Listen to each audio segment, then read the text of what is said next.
Okay, yeah. So, yeah, we're going to start this because we've already touched on a lot of things. And so let's start with you introducing yourself, who you are, where you live, things like that. My name is Inez Barlatier, but growing up here in America, I pronounce it Inez Barlatier. And I am from Miami, born and raised. I was born with two parents from Haiti. My mom came to America when she was 8 years old. My father came here when he was 22 years old. So what that became was my mother was a lot more Americanized than my father. And my father wanted to be an American really badly, so he didn't speak Haitian Kreyol in the house. I actually spoke Haitian Kreyol with family, at school, and as I got older, I took classes and learned Haitian Kreyol by talking to my father and writing songs. As a musician, and my father being a musician, I was exposed to Miami's culture through music. So growing up, I was exposed to Latin music, multicultural music, Haitian music, African music. Any culture that was in Miami, I was exposed to that because of music. So I grew up in a multicultural home, very African-centered. My father played African drums in the house, which would wake us up until the point we got used to hearing African drums and we just fall asleep to it. And growing up here in Miami, it was very clear that I was going to have a multicultural experience. So in school, I took Spanish classes. We spoke Spanish to our friends. And growing up in Miami, working here, whether it be I was working in accounting at one point, I was working as a waitress, I had to learn a little bit of Spanish to get by Miami because I would actually get better job interviews because they thought I was a Latina.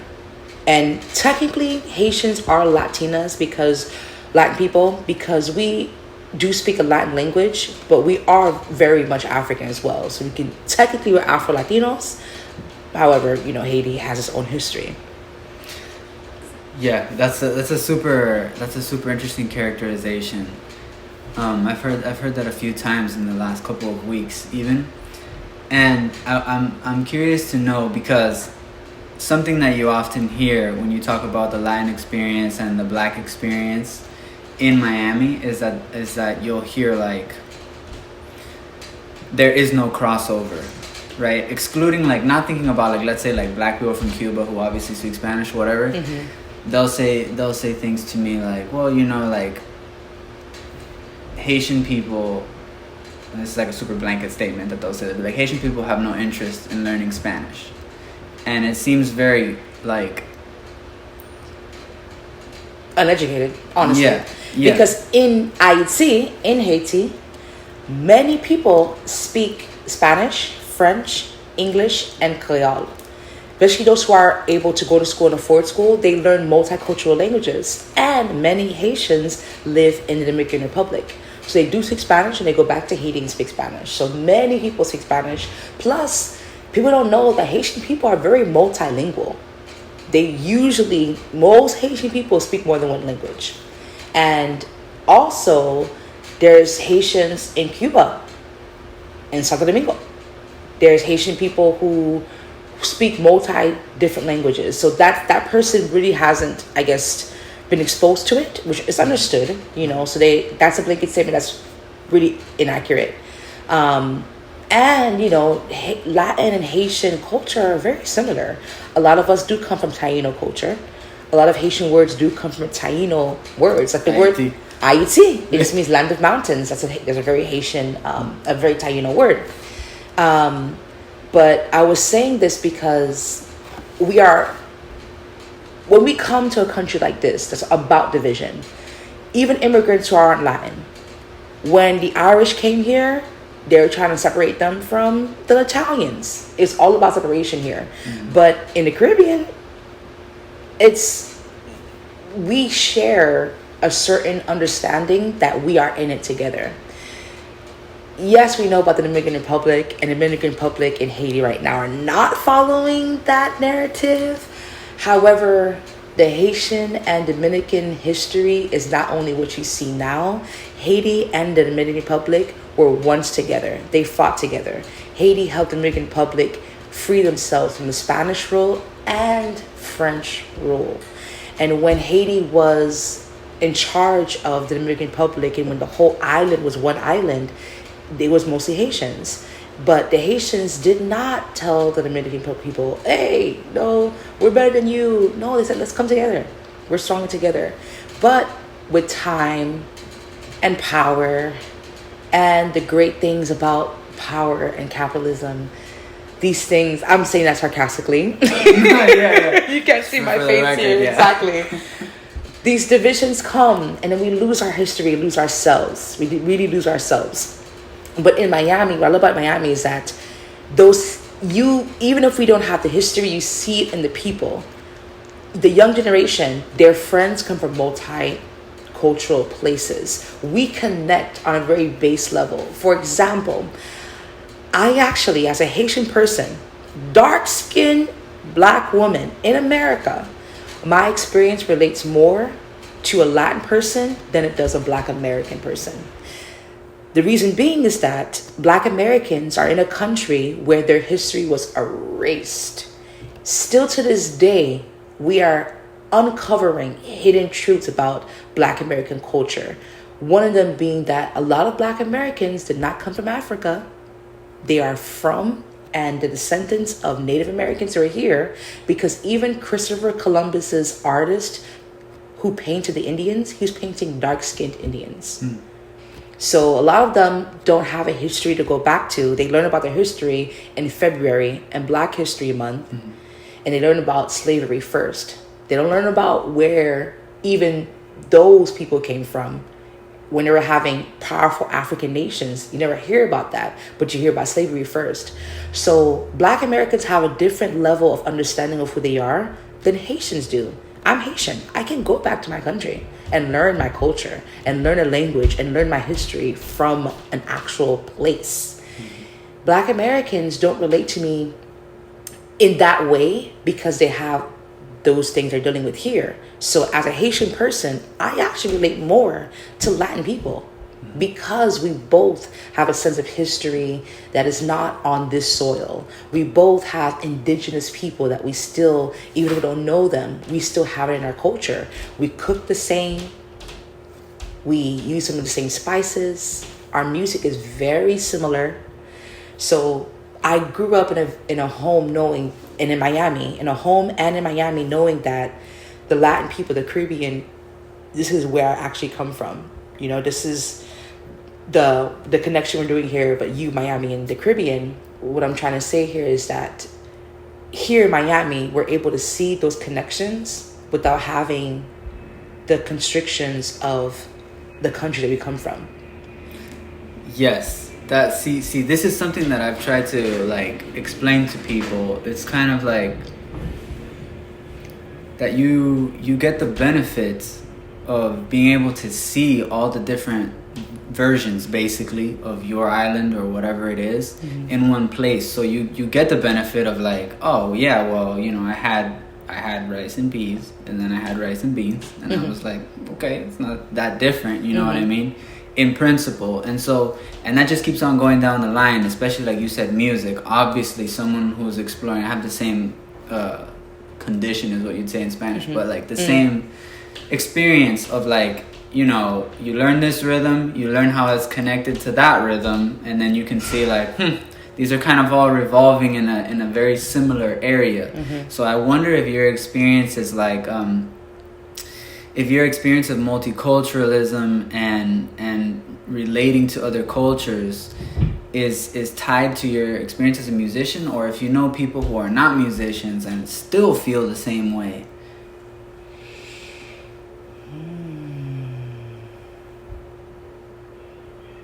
Wow, this is the very first time where, not first time, but I'm having a moment of isolation because I don't know visual artists.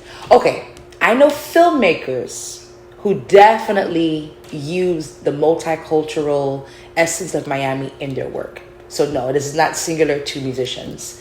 However, being a musician in Miami and growing up with a father's musician who also cared about multicultural music, I was able to learn the language because I was singing songs in Spanish, learn the rhythms. I even took a Cuban drum class.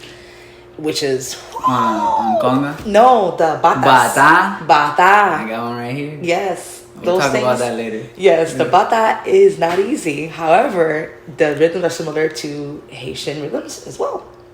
But no, I think people, even if they're not aware of it, let me take it back.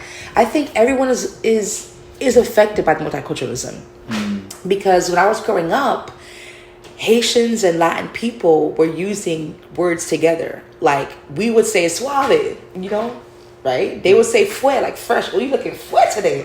And the language, just like how black culture, Black American culture goes across the world, Haitians and Latino people also adapted Black American culture. Words we use, my dog, like how we dap.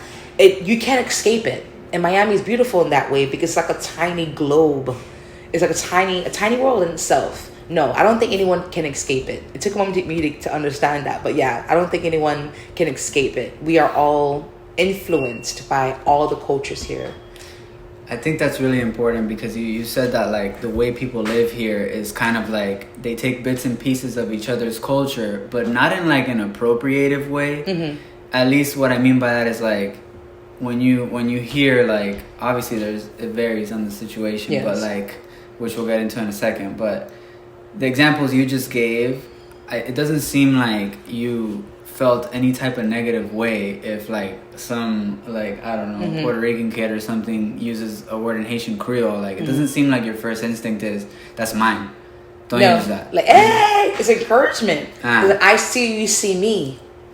That's how it is growing up here in Miami. I see me. Now that's what the young people we're dealing with. Mm-hmm. The adults who own the schools, who are in charge of the school books, who are in charge of the multicultural education, they did not see it that way. And even now, we're still trying to break into those places that have the influence to make sure they are telling these stories from multiple perspectives.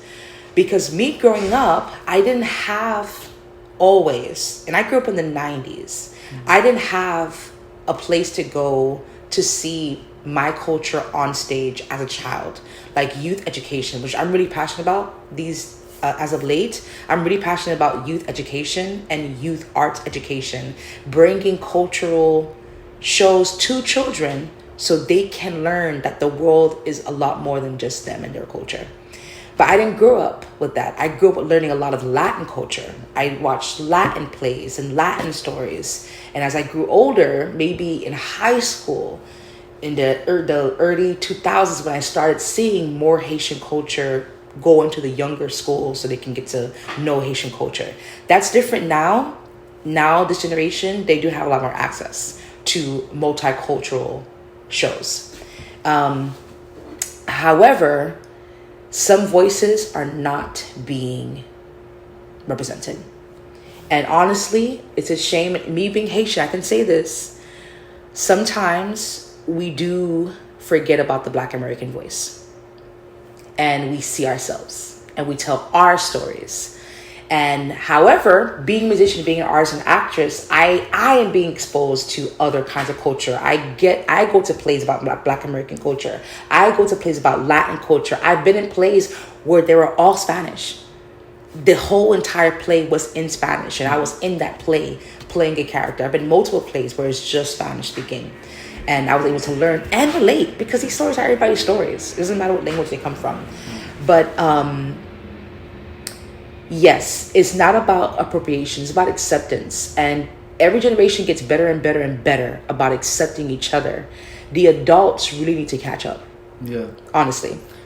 It's interesting what you say about youth education and the arts, because what do you think it is? Do you think that art, whether it's like music, visual, like poetry, whatever it is, do you think that facilitates that kind of like encounter among cultures? It facilitates it because of how conservative America is. So here's the thing. Miami is its own place, but it's still in America. For example, I don't want to incriminate myself, but we know who's in charge, the governor, the mayor, all that. I'm not going to say any names.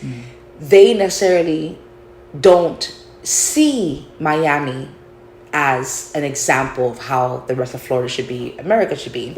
So they have a very conservative mindset. So it should be schools. It should be that you go to your school and you learn about multicultural people and you learn about how to accept everybody, where they come from, and respect where they come from, and see how learning about them can benefit you. But because America isn't about everybody come together, it's about individualism, we rely on the arts to portray what we actually experience. And that is a very important role that art education plays, because that's where we're free to express our stories and share our stories. Also, art education helps young children be able to express themselves, talk about mental health, and those things come up. But going to school necessarily, because we live in this kind of country, will teach you that. There's some schools in Japan where the first few years of school, they're learning about their culture, learning about community, learning about themselves, learning about community love. So in some countries, they focus on that kind of stuff. But this country really focus on making workers, making people who can regurgitate and repeat what they learn. So it is the power of art education that brings those conversations together. Wow, yeah, no, I agree, and I think it's so great that you're like, I think it's right, personally, what I mean to say is I agree that, like, Miami is in the United States, so it has to deal with the United States, with the ideas and policies and especially the opinions of other people. I don't know if you remember in 2006 when this fool came from Colorado, like a Republican congressman, and he said like Miami is a third world country, you could pick it up and drop it somewhere else, you wouldn't even know you were in America. Which is like, I want to say one thing about it, like obviously he's racist, but besides that, I want to say like we are thinking of Miami as like kind of opposed to America in a sense, right? Like obviously not in a racist way, kind of like in the opposite way. We're saying like it's a space where every day people are doing experiments of acceptance instead of rejection, and they're doing it like casually, like just being like this and that at school, you know, like, oh yeah, I'm dating this person now, whatever, you know. And I wonder about like, you know, you don't have to answer this question, it's going to be like a personal question, but I wonder about raising kids. Like, where would I raise kids? You know, this question about generation and all this stuff, like before I was living in South Central with Sonia, because she's from LA, and the Chicano experience in LA is crazy different from, like, I would say my experience, but it sounds like even your experience growing up here, because over there, like, she literally went to a school in the projects where she was living that was like basically 100% Mexican American, and they weren't allowed to speak Spanish in school. Whoa. Yeah, so can you imagine not like being able to speak a language, or even being told like, you know, because we literally just talked about how multiple languages are on the table at school here. Yes. You know, so it just, I would always tell her like, man, I would never raise a kid here. Like they would go through so much shit. And my mom and dad told me a story about New York recently, that a reason I wasn't born in New York is because of like, it's just literally because they went to this small town in New York, because my dad had a chance to go to school, and they were like, they went to a McDonald's and everyone like was looking at them weird, and they were like, nah. It's understood. So yeah, let's talk about that. Like you can go either way, your experiences outside of Miami, you know, coming from such a unique place, or like these ideas about the future generations, whichever way. Yes, so it is true. There's been a whitewashing of cultures since the beginning of this country's, of what became America, because even indigenous people are still dealing with traumas of those schools where they couldn't be indigenous. They were learning how to make them American and whitewashing them. So that's been going on for a long time. When I do travel to other places, I have a skewed view because I'm around artists. I'm there for a purpose. I'm trying to perform. So those people are very open-minded to different cultures, you know? I've never lived anywhere else instead of Miami. I've always been here my entire life. So of course my opinion is going to be different. But to hear that, I know it happens where they don't want you to speak a different language. There's even places in Miami where Talk about it, yeah. Latinos don't speak Spanish because they're in predominantly white neighborhoods and they prefer to speak English. Mm-hmm. Like my father, who came here because he wanted to be American, he didn't speak Kreyol in the house. So it does happen. It's even wild to me that some Latinos who come from Cuba, but I understand that they call themselves a white Cuban, but it doesn't make sense that you're a white Cuban, especially if you're going to listen to Latin music, because the Latin music came from a drum and a drum came from a melanated person. And in Cuba, there are dark people and your language comes from indigenous people. So it's hard. It's not hard, but I understand why they have those kind of thoughts and perspectives on themselves, because even in the Dominican Republic, it was safer for you to identify as white because you would get benefits from the government. Because you identify as black, you would not get the benefits of the government and they would literally ostracize you. So even if you're a dark-skinned person like me, back in the day in the Dominican Republic, you would identify as white so that you could be part of society and get the same benefits. So it took many years for anti-blackness in the Latin culture to make its way. So I don't blame people when they're in a paradigm of their cultural history making. It's not their fault that they can look in a mirror and they can practice Yoruba culture and still identify as a white Latino. It doesn't make sense. However, I understand how you would get there. Can I add something really quick? Yeah, sure. Because I was watching an interview with this guy who's a batalero, Mm-hmm. and he was just like, listen, all Cubans are African, but they're not all black. What do you think about that? The first thing I think about is people talking about the black experience. So when I hear that, I'm thinking he might be talking about the black experience, meaning that the black experience is dealing with racism. That's one thing. Always excavating, looking for your roots, fighting to exist, okay, and using art as a revolution, as a resistance, because that's what black people do. All over the world, art has been a resistance and a reclaiming of our existence. I think what he means is that we all have African ancestry, but we might not always be black because we didn't live a black experience, which I completely understand. And there's some people who feel black, but can't say they're black because they haven't lived a black experience, people white passing or they are a light-skinned Latino. So I think that's what he means. But to go back to your question about raising children here, I want to raise my children in a place like Miami. However, I don't want to raise my children in a conservative country, because the fact that we are in 2022 and we have a law about not saying the word gay in school, meanwhile there's so many issues just to live this life. Mental health, suicide at all-time high. And it's going to get worse because this conservative narrative is actually harming people. It's causing more hate. I love Miami for the culture, but I cannot deal with the hate. Yeah. And I wouldn't want to raise children in hate. And even though Miami's multicultural, being a dark-skinned woman in America, I still go through the same thing that Vanessa in Idaho deals with. Because I get it from all sides. I started doing comedy to talk about it. But one of my comedy sketches talk about how I'm Inez. Even though Inez is a name that's all over the world. You can find Inez in Germany, Russia, Italy. You can find Inez in the Caribbean, in Latin America, Central America, Africa. You can find the name Inez everywhere. However, in Miami, I got really lucky that I was named Inez, because simply my name being Inez got me into job interviews with multi-billion-dollar companies because I studied accounting.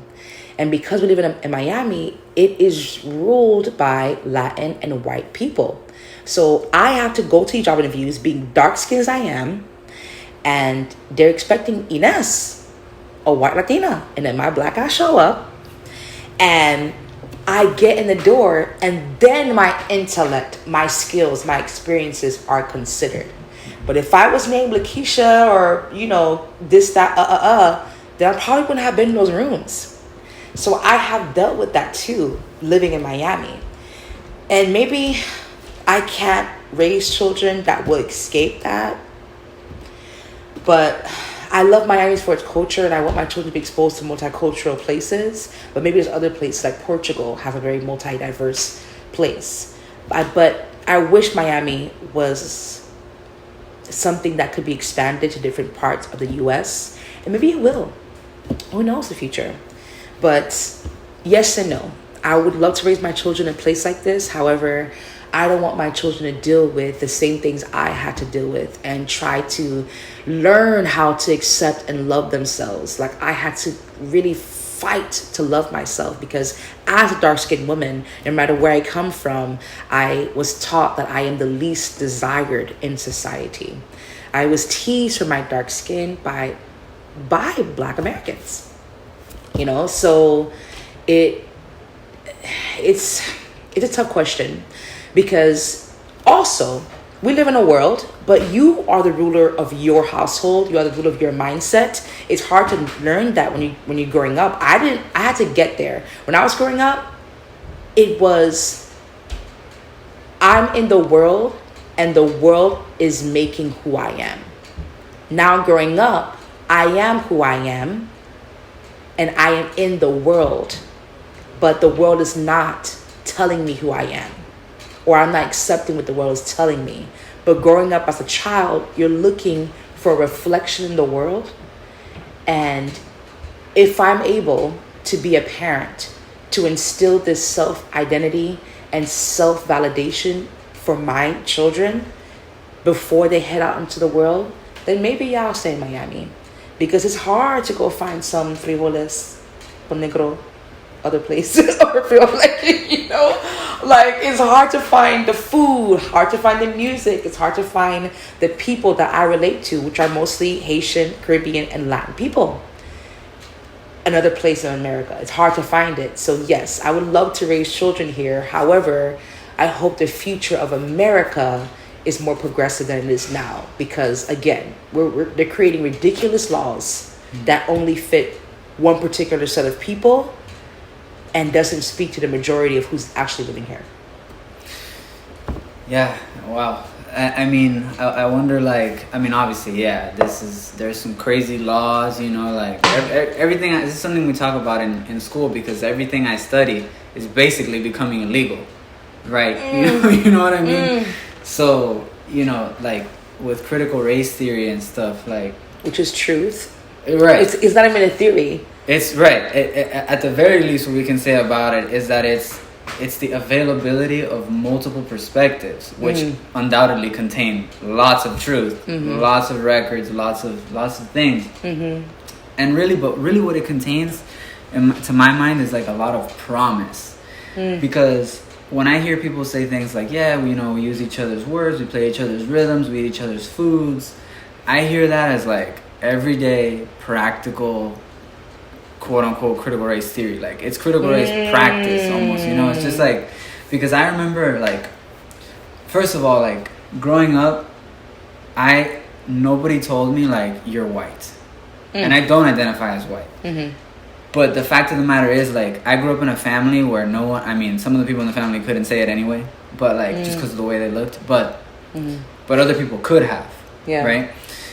And I think it's a really important experience for my side of this conversation, whatever, is just that,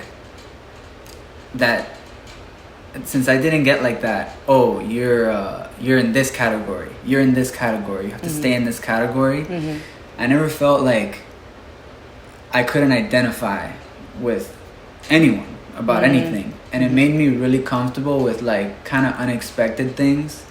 You know, like if you see like someone with an Asian face but they have a Jamaican accent, something like that. Yeah. Which is the type of shit that happens in Miami. Yeah, exactly. You know, because like I could see if you live in Jamaica, you know, okay, yeah, that's like a type of person that you know exists. Yes. But if you're growing up in Miami and like so far your only experiences are like, well, you know, Colombian people are like this, but Colombian people from that part are like this, and then these other like Venezuelans kind of look like this, but they're like that, and then all of a sudden you get this, and you're like, oh, well, this is a Chinese person, and then they're like start talking to you like that, and you're like, hold up, what? You know? And it becomes like cool, you know, it becomes exciting and not like a problem. It's not a problem. Which it became now because it wasn't like that before. So my father came to this country, and when my older siblings were going here, Haitians were not well received for the same reason. It keeps happening. So slavery ended in America, and now these hardworking, skillful Black people were going to the workforce. And then these Caucasians who didn't work couldn't compare to a skillful ex-slave. Mm-hmm. So they created a union where you had to hire us and you had to keep us and you can't fire us. Mm-hmm. That's how the union became to be. Same thing. Haitians came to this country, really hard workers, multilingual. Yeah. So yes, there was a lot of xenophobia from Black Americans. And then the Zopan, they're famous for the crime. But Zopan was originated because they were a group of older Haitian males who were protecting younger Haitian people from getting beat up and harassed in school. That's how Zopan came to be, the protection of those people. Now that time has changed, people are more accepting. Black Americans and Haitians are a lot more closer than they ever were. However, me being here, I cannot say this without acknowledging that Latin people also experience racism and xenophobia from Haitians and from Black Americans, because they too felt like you're different and you're going to get a different perspective and you're going to get different benefits from me. That whole thing with wet, drip, dry foot, how Cubans would come here, and some Cubans, not all Cubans now, some Cubans were given the chance to stay in this country to get naturalizations and get help from. Some of them, not all Cubans had to experience. A lot of Cubans had to fight and grit and work just like Haitians, but some Cubans were given a benefit, and usually it was a richer, you know, and it's always about money. Follow the money and you'll see. Yeah. Right? But Haitians had that too. Like, they would see how Haitian people would come here, maybe on the same boat with Cubans, and they would have to be in detention centers while the Cuban counterparts were able to go freely. They called it wet foot, dry foot, meaning if your foot lands on the shore, you're okay. If it's in the water and you're still there, then you're not going to get that. Which it really meant white foot, black foot, right? But I can't negate that Latinos might not resonate with calling themselves Black because they also experience xenophobia from other cultures. But that literally happens in America, because you could go to Haiti right now and see a whole bunch of Cubans who come from Cuba. You can actually see Haiti from the Malecon in Cuba. I've been there. You can actually see the shores of Haiti from Cuba. That's how close we are. And the Black people in Cuba, or the Haitians, also mix with the people. Again, there's racism. I was called a negrita in Cuba, and not in a sweet, loving way. I was called negrita, and the man spit at my feet. So there's still racism everywhere. However, I feel my experience is that here in America is where we learn to hate each other, where we learn to separate each other, where we learn to see that we're against each other.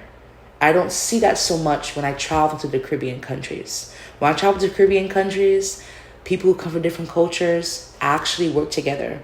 Like the Dominican Republic, the governor is doing that. The people who actually live there aren't saying, "There's a Haitian here, come get him." No, the government is doing that. You don't see, but however, now that's coming out, you will see some Dominicans be like, yeah, it's true because Haitians and that, because they're uneducated and don't know that Dominican Republic would not even be a country without Haiti's help. As well. You wouldn't even exist if Haiti did not free you twice from the French and from the Spaniards. But fast forward, miseducation is the reason why this world is like this. This is why critical race theory is so important, because we live a lie. Mm-hmm. We live a lie. School, what they teach you are lies. And they call it critical race theory lies, but it's just the truth. And it threatens the lies that we've been told and taught. And we've been taught these lies to hate each other. Can you imagine what the world would be if people knew that after the Haitian Revolution, Haiti helped Simón Bolívar free Latin America? The world would be different. It wouldn't be this back and forth. We would actually probably speak more languages in different countries. We would probably speak Creole. There'd probably be more Haitians in the Latin America speaking Creole, speaking Spanish. Spanish people would be trilingual. It would be different if we actually lived truth. But what I do love about Miami is that despite the American conservatism and lies, in Miami, you can see it. You can see young people, friends with multicultural people. You can see them making music together. You can see them convening and building long-lasting relationships. Even the Cuban guy, more Cuban, not I'm definitely Haitian. You hear all the time. Because we, like you said, and I love you said that, we live critical race practice. We really do. It's true. Man, I had like 5 questions there left. but you know, this idea of like of growing up in this environment. I mean, obviously you're telling this story, and what I'm thinking about is like, you know, Copán playing with Kazoots. Yes. You know, this type of vibe, and like, you know, something that I noticed, for example, like when this is a story I'm not going to tell. I'll tell you later because this is about you and on your ideas. But you said something that's really important. It's like, can you imagine what the world would be if these people knew these things? And like, I actually kind of think that, and you tell me what you think about this, that people who know these things kind of do live in a different world. Yes. You know? Mm-hmm. And I guess the flip side to what I said earlier, when I grew up and no one was telling me like, you know, you're white. The flip side to that is that there was like black people in my life doing good things, and there was like, you know, of course I'm aware of racism. Like I've seen it, I've even experienced it, mm-hmm. like, and whatever, all these kind of things. But I also like know stuff about history, the way that you're talking about education, about mm-hmm. Haiti, about Simón Bolívar, about all mm-hmm. these things, like, you know. So like I know that a bunch of crops are from Africa. I know that a bunch of the people that were enslaved and brought here had knowledge that took centuries to develop, that the slave masters basically just took advantage of, right? You know, so like we have rice and rice cultivation practices mm-hmm. because people refuse to forget them. Mm-hmm. You know what I mean? Mm-hmm. And so like, I think growing up in that kind of world, like the world you're describing, is a world where people are like okay with like identifying on some level to blackness. Mm-hmm. Kind of like I try to explain this to people when I was out of Miami. I was like, every question you guys ask is always about like white people. Oh, like they'll be like, you know, what do you like, white passing and stuff like that. And I'm like, why do you have to relate everything back to white people? Why is that the central point? Mm-hmm. What if you just flip it for 10 seconds? What mm-hmm. happens, you know? Mm-hmm. And I think if you flip it for 10 seconds, it actually kind of explains more about how people operate here. Because it seems to me like there's a foundational, I'm not saying everyone here has the black experience. Yeah. But I'm saying there's like a underlying blackness to everyone here. That's the way mm-hmm. I see it. Mm-hmm. That like, that facilitates this multiculturalism and these kind of like feelings about having friends, you know, and like not rejecting people. So do you think that like we kind of live in a different world altogether? Like if in Miami, but maybe not even everyone, just mm-hmm. like people who have like who play shows like Kazoots and Copán playing a show, like is that like its own world to you? I do agree, and the reason I agree because the people who are in power don't have these experiences. The people in power didn't grow up in Miami. Right. You know, so they have a very American experience. I do agree that we do live in a different paradigm because we have these experiences and we have this knowledge and we share them. For example, people don't talk about it, but when Cubans came to Miami, they brought with them Santeria. They brought with them a remembrance of African culture, which allowed Black Americans to explore. Not all of them, but they allowed Black Americans to explore part of a culture that was taken from them. So them coming here actually helped bring back the Blackness, or before Black was a thing, because Black was a created in America too. But that also helped. And yes, I do believe people who are educated do see the world differently, because of course the world is a reflection of how you feel inside and what you know. So how racist people grew up, they see the world in a racist eyes because they were conditioned to think that way. So yes, I do agree that because we grew up here and we are exposed to all these cultures, we do have a sense of difference. However, because we grew up here and it's about separation, we do also inherit these animosities about it. Like, I'm not saying I had to grow and accept this, that is not people, it's the world. It's not people, it's the world. But it used to frustrate me being born and raised here, and I had to speak Spanish or thank God for my name to get a better job, because it wasn't about my skills. It was about, do we speak Spanish? And again, I studied accounting, numbers, and every single time I applied for a job, it would ask me, do you speak Spanish? I never understood why do I speak Spanish, because I'm not going to speak Spanish when I'm working with numbers. It doesn't make sense. But I realized, and I was angry about it, because like I just wanted to work, and I was born and raised here. But America does not make a comfortable bed for Black Americans, for anybody Black. They do not make a comfortable bed. And it's true, and they lie to us. It's not true. It's not true, but it's true. And growing up here, it was frustrating. But as I got older, I realized it's not about Latin people. It's the system that's created to make it easier for certain people. So I actually had to grow up out of that animosity, because I would see my counterparts having less experience than me, but getting hired simply because they spoke Spanish. So I had to grow out of that. And music also helped me to see that, no, it's not Latin people, it's the system. And that's how I was able to even bridge better relationships with people and learn that, wow, I'm actually more Latin than I am Black American. That's super interesting. Did you want to keep going?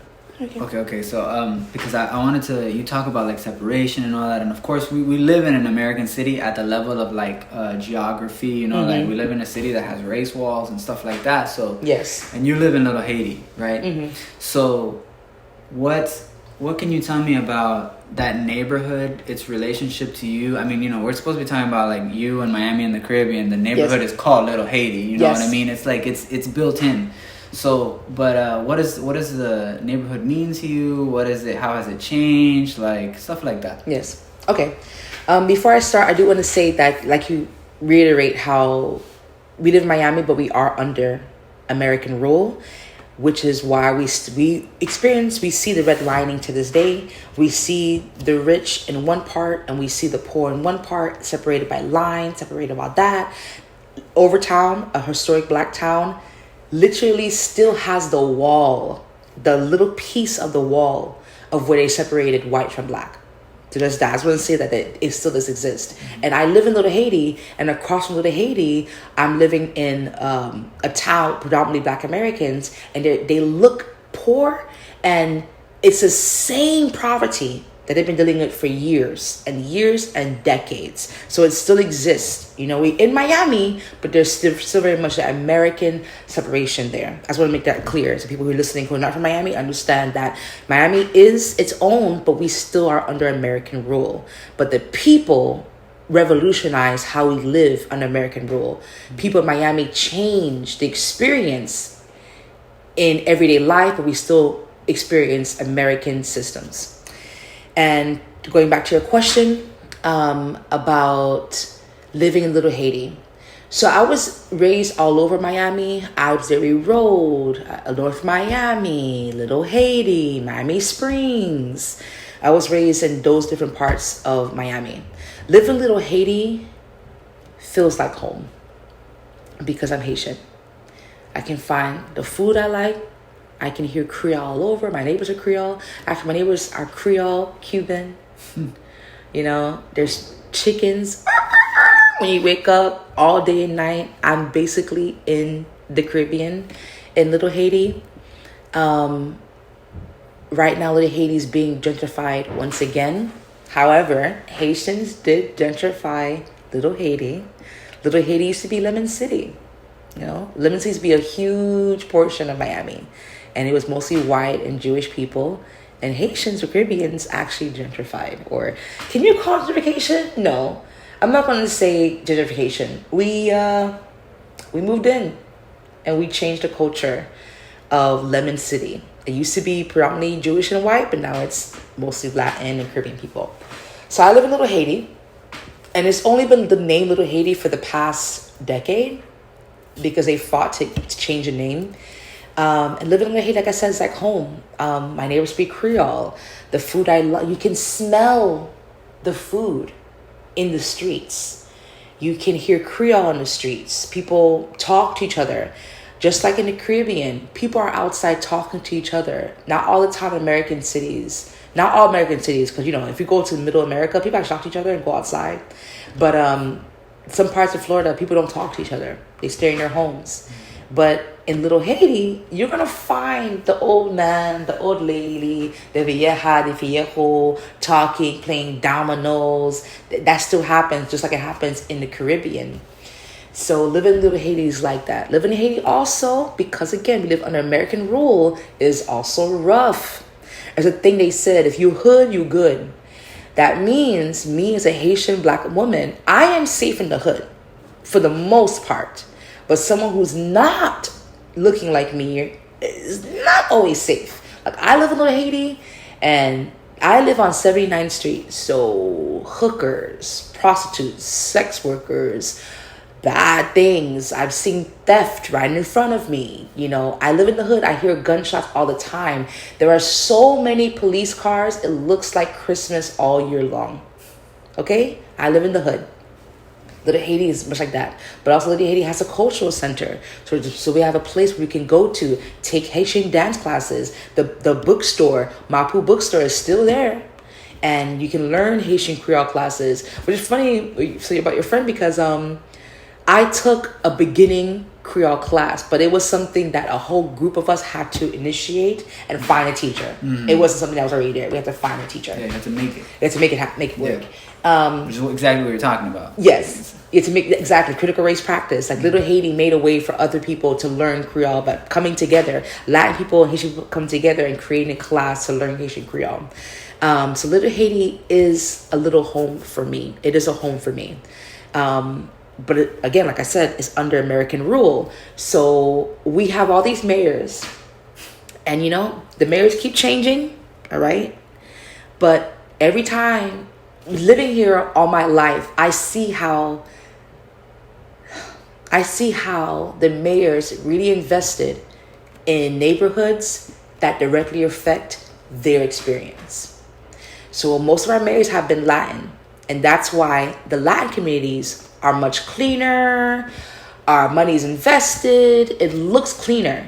Our mayors haven't been black for much longer, Haitian. So all those black and Haitian communities have potholes. They're dirty. You don't see people running in the street or jogging. You see broken power lines. It looks way different than our Latin peers. And I truly believe that's very political.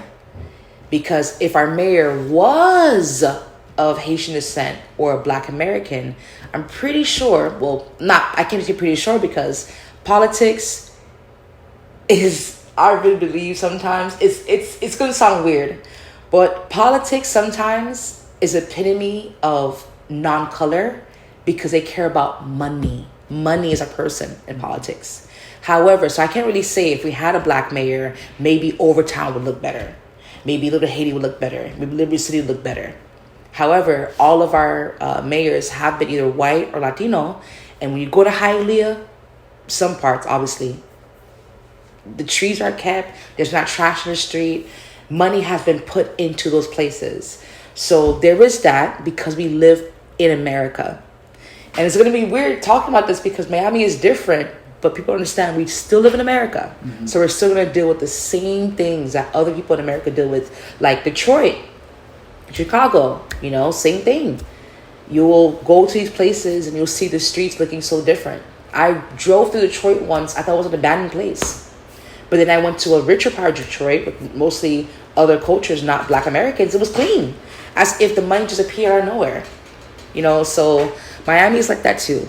Let me ask you this question. Mm-hmm. When I was interviewing Robert, one of the things he said was that, Miami gives you a choice. It allows you to assimilate or not. What do you think about that? I do agree with what he said. Miami does allow you to assimilate or not. For some people. For Haitians, yes and no. For Latinos, yes, I can see that. There's many Latino people who live there all their life and do not speak English. Not a fucking word. Exactly. And they're able to survive because the system that was in place created a way for them to prosper. But I do not blame the people. And even though I say that, I have to explain that I am an angry black woman, not because it's unfounded. I live in America. I'm a black woman. Of course I'm angry as fuck. But I'm not an angry black woman because I'm not taking out on the people. When I say these things, a lot of people say, "Oh, you sound so angry." But no, I'm just speaking facts, okay? Mm-hmm. So there has been things put in place for some Latin people to be able to survive here without speaking English. There is no such thing for Haitians not to speak English unless you're going to be doing the same cleaning job, the same, how you say this? What do you call workers who do the jobs that no one else wants to do? Menial workers. So menial jobs. Those you will be able to last speaking Creole. However, Creole people even understand that they don't want to do it the rest of their life. So they go to English-speaking classes so they can learn English and to go to nursing school. And that's why most Haitians go to nursing school, because they learn English, they get the best paying job, they become a nurse, they take care of people, because Haitians are natural caretakers. That's why you're in the island, everybody take care of everybody. But that does exist, that some people, most Latinos, are able to survive in America without speaking English at all. So they have a choice to either assimilate or stay the same, or that's true. However, those of us who choose to be part of Miami do have a desire to speak English. I know a lot of Latinos who don't have to learn English, but want to because they want to be part of the Haitian conversation, want to be part of American culture, want to be part of the people. But it is true. There is a choice here for some people to choose whether or not to assimilate or stay the same. Yeah, I think it's really important what you said about English, because obviously whatever, it's a city with a lot of languages and all of this and that, but I think you've pointed this out a few times. It's the people who grow up here, or you've said a lot to younger generations. I'm the one who's saying the people who grow up here, because I'm thinking of people who speak English because of school. Yes, exactly. That English kind of allows us to be multicultural in this way, I feel because it gives us a bedrock to start using words and shit from other people's languages. But and I have something to think about. But the last question I'll ask you is because we've talked about Little Haiti is my home for these reasons, and Miami this, and we're still in America, and all these things. So obviously, since you're a musician, I have the benefit of being able to ask you a question about one of your songs, which is Where Is My Home, right? Yes. Which is just so so people know, because people don't really know that, like, I know you. They don't really, because we haven't really touched on that or whatever. I made some references to our bands and stuff like that. Yes. But, and I mean, you know, Copán's like instrumental, so we don't use any language, but which is like super multicultural. But I remember, like, you know, like growing up and being like, oh, this is cool, like, you know, this is being sung in a different language, and then so like this song in particular, just to bring it back, is in Kreyol and in English, and it just posits this question, like, you know, where is my home, and and what are your like final thoughts on that? Because the song says a lot of stuff. Yes, so I wrote "Where Is My Home" because I am a Haitian American. I'm a first generation Haitian American, meaning I wasn't born in Haiti. I was born here in America, and I wrote that song when I was searching for my roots of who I am, how I identify. And in that song, I talk about where my home is in the stories that my mom tells me in her native tongue. My home is Haiti from the memories I have growing up in America and hearing the languages. My home is talk about the Haitian Revolution. Like my home is there too. My home is Haiti and in America, but also here going to Miami. My home is from Miami. Like I'm fortunate to be in Miami because I'm able to have access to my Haitian culture. Not all Haitians in America have that experience. Haitians are always talking about Boston Haitians, how they don't have the same access to their cultures as we do here. For example, we have botanicas. We can go find a Haitian spiritual one right now. And I really do think, because we live in this system, an American system, that lighter skin is more accepted. So Cubans sharing their Santeria made room for Haitians to also practice spirituality. And that's what I mean about living in Miami. That and under American system, we are being encouraged to separate, but by all of us being unapologetic and sharing our cultures allows other people to also share their culture. Latin people claiming their culture in American society and then being accepted made room for Haitians to be accepted in their culture, despite being under American rule. And I like to say that I am part of that culture. I am part of that story. I am part of the reason why Miami is like this. Miami is my home. And where is your home is a question we're asking. Your home is where you identify, but your home could also be in a country that you don't come from. Because at the end of the day, we all have similar things that are undeniable. It is undeniable that our music is similar. It is undeniable that our food is similar. It is undeniable that you feel the ancestral spirit when you hear this music. Whether you're Black American or not, the voice does not lie.